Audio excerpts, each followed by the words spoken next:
വാർത്തകളിലേക്ക്. സെക്രട്ടേറിയറ്റിലെ ആക്രിക്കടത്തിൽ നടപടി. House keeping വിഭാഗത്തിലെ താൽക്കാലിക ജീവനക്കാരനെ പിരിച്ചുവിട്ടു. സർക്കാരിലേക്ക് പണം അടയ്ക്കാതെയാണ് 3 വർഷമായി ബിനു ആക്രി കടത്തിയിരുന്നത്. ആക്രിക്കടത്തിന്റെ വിവരങ്ങൾ ദൃശ്യങ്ങൾ സഹിതം റിപ്പോർട്ടറാണ് പുറത്തു കൊണ്ടുവന്നത്. റിപ്പോർട്ടർ ബിഗിം ബാക്ക്. TV പ്രസാദാണ് വിശദാംശങ്ങളുമായി ചേരുന്നത്. പ്രസാദ് തന്നെയാണ് ഈ വാർത്ത ബ്രേക്ക് ചെയ്യുന്നത്. ദൃശ്യങ്ങൾ സഹിതം നമ്മൾ പുറത്തു കൊണ്ടുവന്നിരുന്നതാണ്. ഈ ജീവനക്കാരനെതിരെ 3 വർഷമായി സെക്രട്ടേറിയറ്റിലെ ജീവനക്കാരൻ ആക്രി കടത്തിക്കൊണ്ടിരുന്നത്. ട്രഷറിയിലേക്ക് പണം അടയ്ക്കാതെയാണ് ഈ അനധികൃതമായി ആക്രി കടത്തിക്കൊണ്ടിരുന്നതും. ഇപ്പോൾ നടപടിയായിരിക്കുകയാണല്ലേ? ഈ പുറത്താക്കിയ ബിനുവിനെ ജോലിയിലേക്ക് കയറ്റിയത് സെക്രട്ടേറിയറ്റ് എംപ്ലോയീസ് അസോസിയേഷൻ, അതായത് ഭരണാനുകൂല സംഘടനാ നേതാവായ പി ഹണിയാണ് എന്ന് ഈ ബിനു റിപ്പോർട്ടറിലൂടെ തന്നെ വെളിപ്പെടുത്തിയിരുന്നു. നേരത്തെ പറഞ്ഞതുപോലെ കഴിഞ്ഞ 3 വർഷമായി സെക്രട്ടേറിയറ്റിലെ ലക്ഷങ്ങൾ വിലയുള്ള ആക്രിയാണ് ബിനുവിൻ്റെ നേതൃത്വത്തിൽ കടത്തിയത്. അങ്ങനെ കടത്താൻ വേണ്ടി സെക്രട്ടേറിയറ്റിലെ പൊതുഭരണ വിഭാഗത്തിലെ ഹൗസ് കീപ്പിംഗ് വിഭാഗം പ്രത്യേക ഉത്തരവും ഇറക്കിയിരുന്നു. ആ ഉത്തരവിറക്കിയത് മുത്തുവേൽ എന്ന് പറയുന്ന ആക്രി കച്ചവടക്കാരൻ്റെ പേരിലായിരുന്നു. അങ്ങനെ മുത്തുവേൽ അറിയാതെയാണ് ഉത്തരവിറക്കിയത്. ആ ഉത്തരവിൻ്റെ അടിസ്ഥാനത്തിലാണ് ഓരോ 2 ആഴ്ച കൂടുമ്പോഴും ലോഡ് കണക്കിന് ആക്രി കടകളിലേക്ക് പോയിക്കൊണ്ടിരുന്നത്. അങ്ങനെയാണ് ഈ വിവരം റിപ്പോർട്ടറിന് കിട്ടുകയും നമ്മൾ അവരെ പിന്തുടരുകയും ചെയ്ത് അങ്ങനെയാണ് ദൃശ്യങ്ങൾ സഹിതം ഇത് നമ്മൾ പുറത്തു കൊണ്ടുവന്നത്. അങ്ങനെ കടത്താൻ നേതൃത്വം നൽകിയത് ബിനു ആണ് എന്ന ദൃശ്യങ്ങളിൽ തന്നെ വ്യക്തമാണ്. മാത്രമല്ല ബിനു അക്കാര്യം സമ്മതിക്കുകയും ചെയ്തിട്ടുണ്ട്. ഈ കഴിഞ്ഞ പിണറായി വിജയൻ സർക്കാരിൻ്റെ 2ാം പിണറായി വിജയൻ സർക്കാർ അധികാരത്തിലേറ്റ് വരുന്ന സമയത്താണ് ബിനുവിന് ജോലി കൊടുക്കുന്നത്. ജോലി കൊടുത്തത് ഞാൻ നേരത്തെ പറഞ്ഞതുപോലെ പൊതുഭരണ വകുപ്പിലെ പി ഹണിയാണ് എന്ന് ബിനു തന്നെ പറഞ്ഞിട്ടുമുണ്ട്. ഈ പറയുന്ന 2ാം പിണറായി സർക്കാർ വരുന്നത് വരെ അതിൻ്റെ തൊട്ട് മുമ്പുള്ള 3 വർഷം കൃഷ്ണകുമാർ എന്ന് പറയുന്ന ഒരാൾക്കായിരുന്നു ആക്രി എടുക്കാനുള്ള കരാറുണ്ടായിരുന്നത്.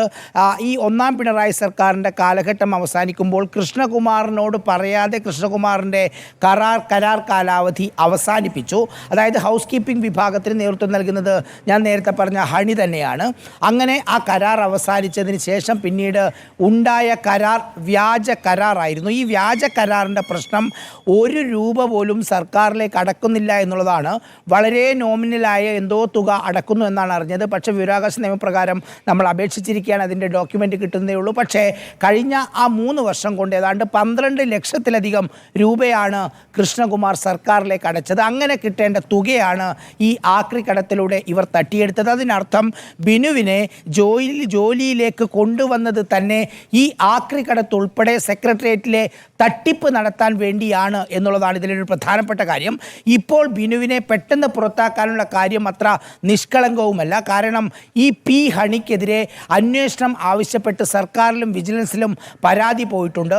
സർക്കാർ ഇതിനകം തന്നെ പരാതിക്കാരോട് ആവശ്യമായ തെളിവുകൾ ഹാജരാക്കാൻ പറഞ്ഞിട്ടുണ്ട്. ഒപ്പം കോടതിയെ സമീപിക്കാൻ ഒരുങ്ങുകയാണ് ഒരു പരാതിക്കാരൻ. ഈ ഒരു ഘട്ടത്തിലാണ് ബിനുവിനെ പുറത്താക്കി രക്ഷപ്പെടാനുള്ള ചിലരുടെ നീക്കം എന്നാണ് അറിയുന്നത്. സെക്രട്ടേറിയറ്റിൽ ആക്രി കടത്ത് മാത്രമല്ല, പൊതുഭരണ വകുപ്പിൽ പ്രത്യേകിച്ച് ഹൗസ് കീപ്പിംഗ് വിഭാഗത്തിൽ നടക്കുന്ന പല അഴിമതികളും തട്ടിപ്പുകളുമുണ്ട്. അതെല്ലാം നമുക്ക് വരുന്ന ദിവസങ്ങളിൽ ഒന്നിന് പിറകെ ഒന്നായി പുറത്തേക്ക് കൊണ്ടുവരാനും പറ്റും. ഏതായാലും തുടർ വാർത്തകളുണ്ടായിരുന്നു നമ്മുടേത്. അതായത് വളരെ കൃത്യമായിരുന്നു ആ എവിഡൻസ്.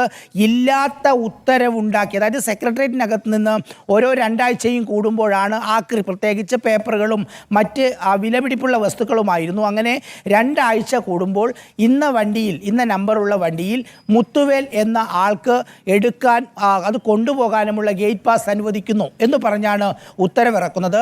ആ ഉത്തരവ് മുത്തുവേൽ എന്ന് പറയുന്ന നേരത്തെ പറഞ്ഞതുപോലെ ആക്രി കച്ചവടക്കാരൻ്റെ പേരിലായിരുന്നു. അങ്ങനെയാണ് നമ്മൾ 3 വർഷമായാണ് അനധികൃതമായി ആക്രി കടത്തിക്കൊണ്ടിരുന്നത്. ഇപ്പോൾ നടപടിയായിരിക്കുകയാണ്. TV പ്രസാദാണ് വിശദാംശങ്ങൾ നൽകി.